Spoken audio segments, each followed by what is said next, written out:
Bonjour à tous. Aujourd'hui, je voudrais vous présenter un pronom personnel, le premier, qui se dit oh.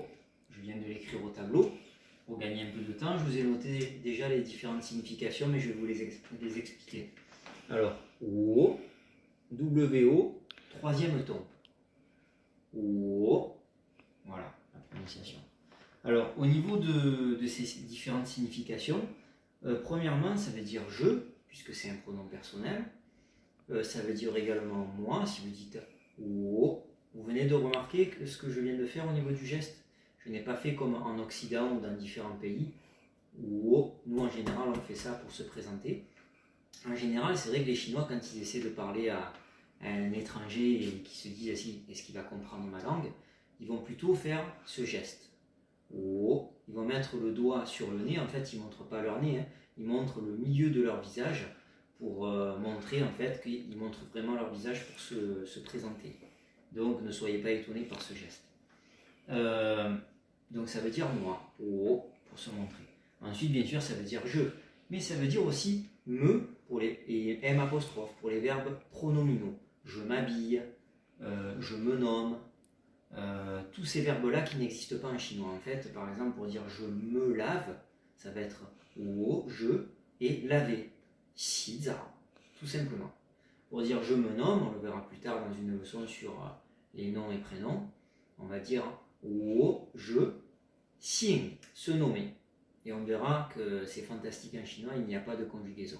J'y reviendrai plus tard. Au niveau du deuxième sens, ça peut vouloir dire mon, ma, mes, les adjectifs possessifs donc. Ça veut dire comment ça marche. Tout simplement avec un nom commun. Alors en général, je ne rentre pas trop dans les détails parce que je ferai plus tard une leçon sur les adjectifs possessifs. Mais si je dis une personne assez proche de moi, mon papa, ou papa, tout simplement. Donc j'ai dit je et papa, ça se transforme en mon, ma, mes. Regardez pour ma maman, ou ma maman, tout simplement. Donc on va passer maintenant à l'étymologie, c'est-à-dire à l'histoire du caractère. Si vous regardez bien, vous voyez qu'on peut le couper en deux, il est pratiquement symétrique. Sauf que là, vous remarquez sûrement qu'il est un peu penché. Mais je peux le replier sur lui-même. En fait, c'est deux fois le même élément. Donc, déjà, regardons l'élément de droite. En chinois, cette clé s'appelle une hallebarde. Alors une hallebarde, en général, c'est une sorte de lance avec une hache. C'est une arme moyenâgeuse. En Chine, elle existait aussi, mais la hallebarde chinoise était un peu différente. Il y avait des fois un pic, mais en fait, c'était plutôt une sorte de couteau, de lame, mais ils appellent ça une hallebarde. Donc, on appelle ça la clé de hallebarde. Vous allez me dire quel est le rapport. Le rapport, c'est que l'histoire, ici, c'est un soldat qui est en train de porter une hallebarde. Il se tient devant l'entrée de la cité interdite, par exemple, des empereurs, ou devant un palais, il monte la garde.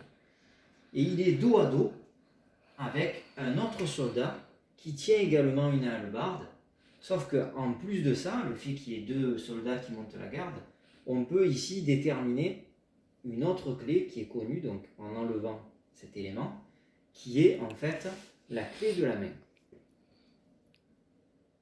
En chinois, donc, c'est la clé de la main que je renote ici. Elle a plusieurs écritures, sans ce trait-là. Mais on peut comprendre, la main, en fait, tient une hallebarde. Donc, d'un côté, il y a la clé de la main qui tient une hallebarde, c'est le soldat qui a disparu, il existait avant dans le dessin. Et de l'autre côté, vous avez une hallebarde avec le soldat qui existait aussi, pour montrer le patriotisme, la fierté des Chinois, pour dire moi, moi le soldat, je monte la garde, je sécurise la porte d'entrée du palais de l'empereur ou même de mon pays. Je suis fier d'être un soldat patriote. Voilà l'histoire de ce caractère. Pour terminer, je vous montre la décomposition trait par trait. Il y a 1, 2, 3, 4, 5, 6, 7 traits. 1, 2,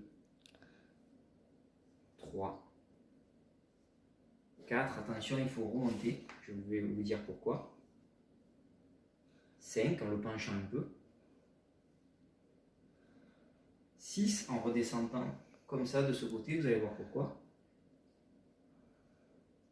Et 7. Pourquoi en fait il y a ce trait dans ce sens et celui-ci dans l'autre en redescendant. Tout simplement parce que quand les Chinois écrivent vite, ils vont lier les traits et en fait on voit que ici c'est une boucle. C'est comme si le Chinois, en écrivant vite, faisait ce geste avec ce dernier trait à la fin pour vous montrer qu'en écrivant vite, il lie les traits. 谢谢，再见。